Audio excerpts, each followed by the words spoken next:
A game, the Blue Whale Challenge, that always ends with death. A challenge that promises freedom. But what kind of freedom is it? Freedom from life? Or freedom in the arms of death? একটা খেলা যার শেষটা লেখা থাকে মৃত্যু দিয়ে, একটা challenge যা নাকি মুক্তি দেয়, কিন্তু সেই মুক্তিটা আসলে কি? জীবন থেকে মুক্তি নাকি মৃত্যুর কোলে মুক্তি? আপনারা হয়তো এই ব্লু হোয়েল নামের বস্তুটার কথা শুনেছেন, খবরের কাগজে পড়েছেন, টিভিতে দেখেছেন বা বন্ধুদের আড্ডায় গুজব বলে উড়িয়ে দিয়েছেন। অনেকেই বলেন এমন কোনো গেমের বাস্তব অস্তিত্ব নেই, এটা মিডিয়ার তৈরি করা একটা আতঙ্ক। কিন্তু আমার কাছে গল্পটা একটু অন্যরকম ছিল। আমি সেই গুজবের গভীরে তলিয়ে গিয়েছিলাম, সেই মিথ্যার ফাঁদে পা দিয়েছিলাম। আমার গল্পটা সেই ব্লু হোয়েল চ্যালেঞ্জকে নিয়ে। এখন নীরার কণ্ঠে শুনবেন পুরো ঘটনা যা ঘটেছিল তার সঙ্গে। আমার নাম ছিল নীরা। আসলে সবাই আমাকে ওই নামেই ডাকত, কিন্তু আমার নিজের মনে হতো আমার কোনো নাম বা পরিচয়ই নেই। আমি যেন একটা অদৃশ্য ছায়া। স্কুল, কলেজ, বন্ধুদের ভিড়, সবখানে থেকেও আমি একা। আমার পৃথিবীটা ছোট হতে হতে একটা চারকোনা স্ক্রিনের ভেতর আটকে গিয়েছিল। ফেসবুকের নিউজ ফিড, ইনস্টাগ্রামের সাজানো গোছানো জীবন, এগুলোই ছিল আমার জগৎ। কিন্তু সেই ডিজিটাল জগতেও আমি ছিলাম শুধুই একজন দর্শক। আমার একাকিত্বটা ছিল একটা গভীর কালো সমুদ্রের মতো। বাইরে থেকে শান্ত, কিন্তু ভেতরে অতল অন্ধকার। আর সেই অন্ধকারে আমি একটু একটু করে তলিয়ে যাচ্ছিলাম। আমার হাসিগুলো মিথ্যে হয়ে যাচ্ছিল, কথা কমে আসছিল, রাতের পর রাত ঘুম হতো না। ঠিক সেই সময়ে মিডিয়া আর অনলাইন ফোরামে একটা নাম বারবার ঘুরে ফিরে আসছিল, ব্লু হোয়েল।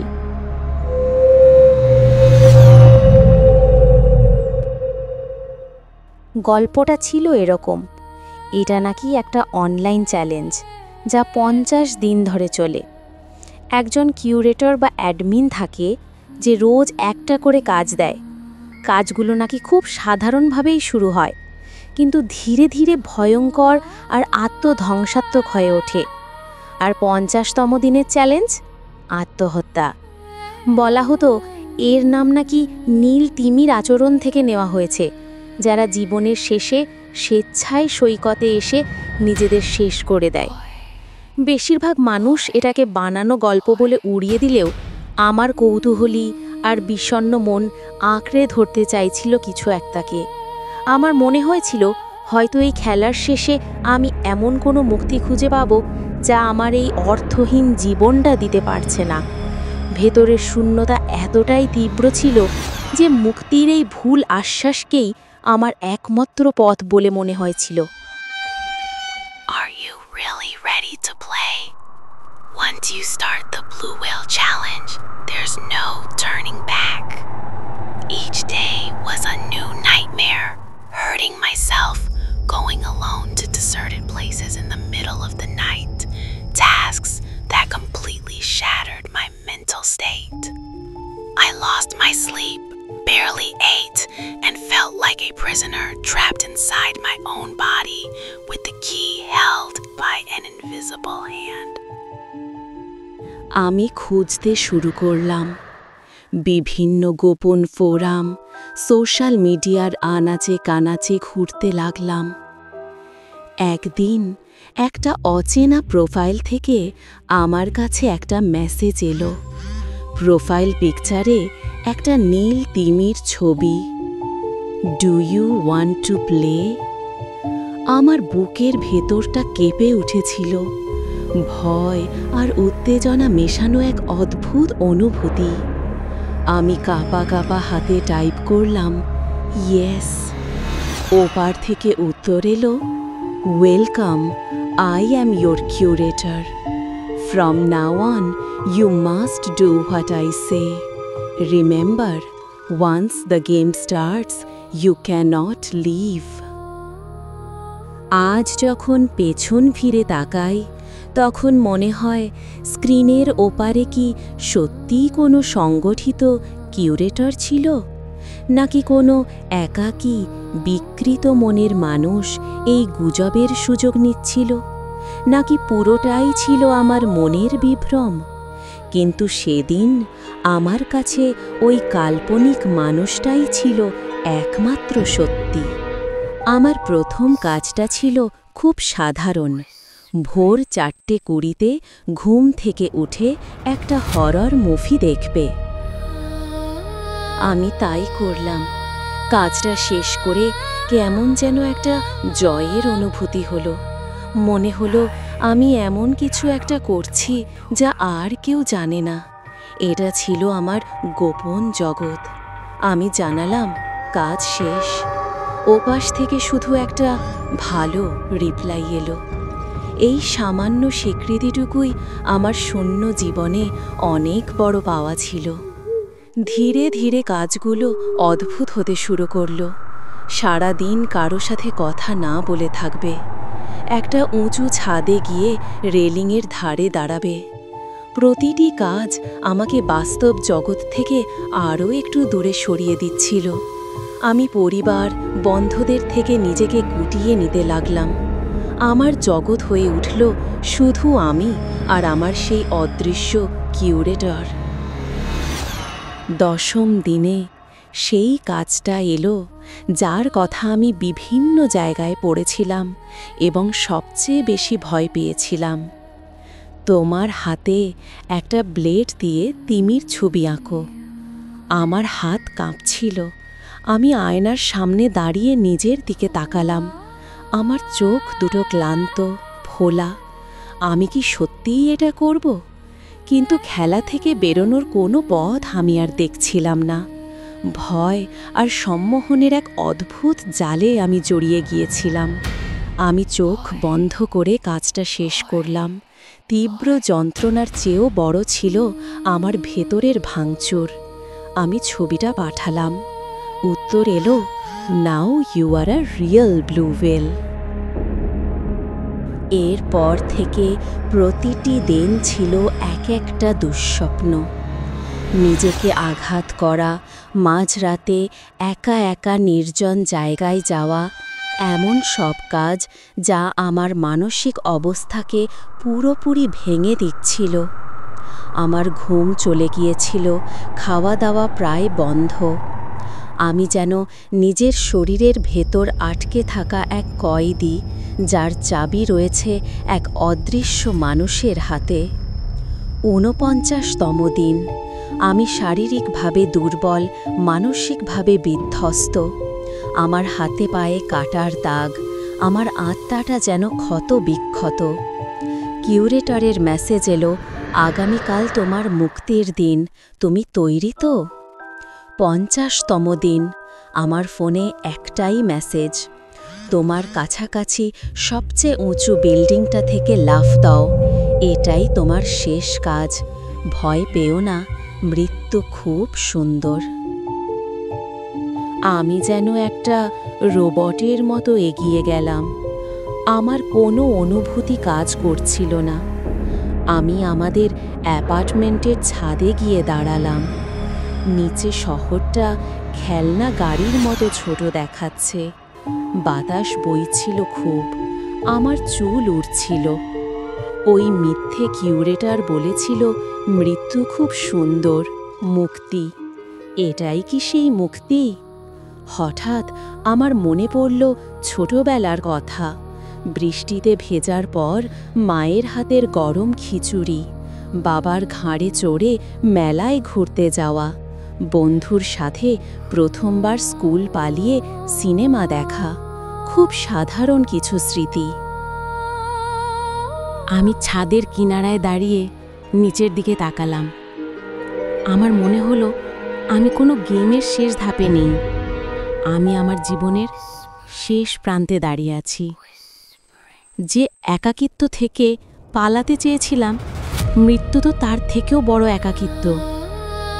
আমার ভেতরের কিছু একটা চিৎকার করে উঠল, না, এই অন্ধকার আমার তৈরি, এই একাকিত্ব আমার নিজের। যদি এর থেকে বেরোতে হয় তাহলে লড়াইটা আমাকেই করতে হবে। আমি মরার জন্যই মিথ্যার পেছনে ছুটিনি, আমি বাঁচার একটা কারণ খুঁজতে এসেছিলাম, আর সেই কারণটা মৃত্যু হতে পারে না। আমি ছাদ থেকে নেমে এলাম, আমার পা কাঁপছিল। ঘরে ফিরে আমি ফোনটা হাতে নিলাম, ওই প্রোফাইলটা ব্লক করলাম, চ্যাট হিস্ট্রি ডিলিট করে দিলাম। হঠাৎ চারপাশটা একদম চুপচাপ হয়ে গেল, কিন্তু এই নীরবতাটা ছিল শান্তির। সবচেয়ে কঠিন কাজটা তখনও বাকি ছিল, সাহায্য চাওয়া। আমি কাঁদতে কাঁদতে মায়ের ঘরে ঢুকলাম, তাকে সব খুলে বললাম। তার চোখের জল আর আমার চোখের জল সেদিন এক হয়ে গিয়েছিল।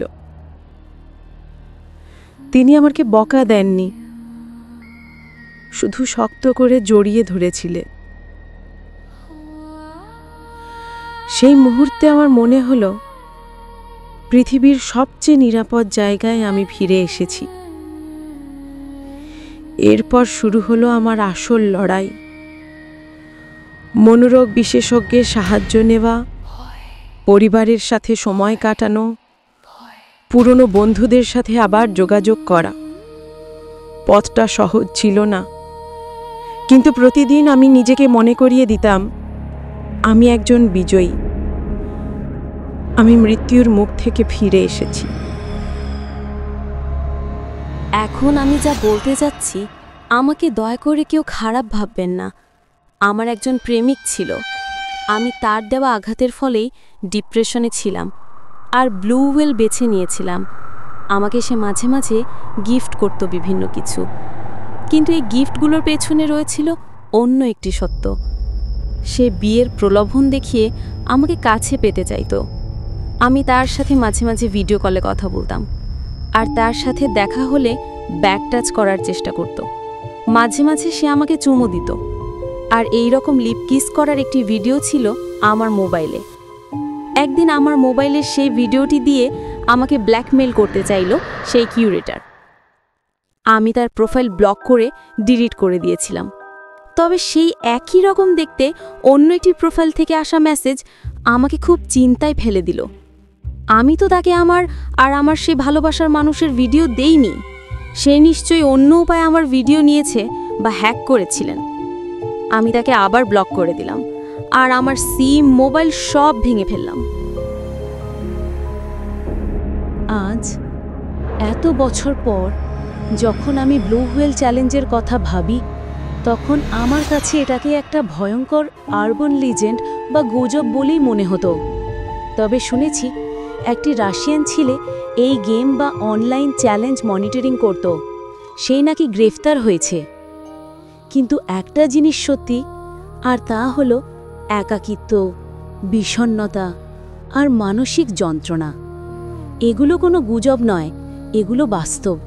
আর এই বাস্তবতার সুযোগ নিয়েই ব্লু হোয়েলের মতো ডিজিটাল মিথগুলো তৈরি হয়। আসল বিপদটা কোনো অনলাইন গেম বা কিউরিটার নয়, আসল বিপদ হলো আমাদের চারপাশের সেই নীরবতা যা মানসিক স্বাস্থ্য নিয়ে কথা বলতে বাধা দেয়। যদি আজ আপনার মনে হয় আপনি একা, যদি মনে হয় চারপাশের পৃথিবীটা অন্ধকার হয়ে আসছে, দয়া করে কথা বলুন। আপনার বন্ধু, পরিবার বা কোনো বিশেষজ্ঞের সাথে কথা বলুন। সাহায্য চাইতে লজ্জা পাবেন না। মনে রাখবেন, জীবনের চেয়ে মূল্যবান আর কিছুই নেই। এই ঘটনাটা যদি আপনার মনে কোনোভাবে দাগ কেটে থাকে, তাহলে এটা শেয়ার করুন। হয়তো আপনার একটা শেয়ার এমন কারো কাছে পৌঁছাবে যার এই মুহূর্তে এই কথাগুলো শোনার সবচেয়ে বেশি প্রয়োজন। মানসিক স্বাস্থ্য এবং জীবনের মূল্য নিয়ে এমন আরও আলোচনার জন্য আমাদের সাথে থাকুন, কারণ প্রতিটি জীবনই মূল্যবান। এমন সব লোমহর্ষক ঘটনা শুনতে আমাদের চ্যানেল সাবস্ক্রাইব করে বেল আইকনটি চাপুন। সহজেই আপনি পেয়ে যাবেন আমাদের নতুন ঘটনা। আর ভিডিওটি ভালো লাগলে লাইক করে কমেন্টে আপনার মন্তব্য লিখে জানান। ধন্যবাদ। আল্লাহ হাফেজ।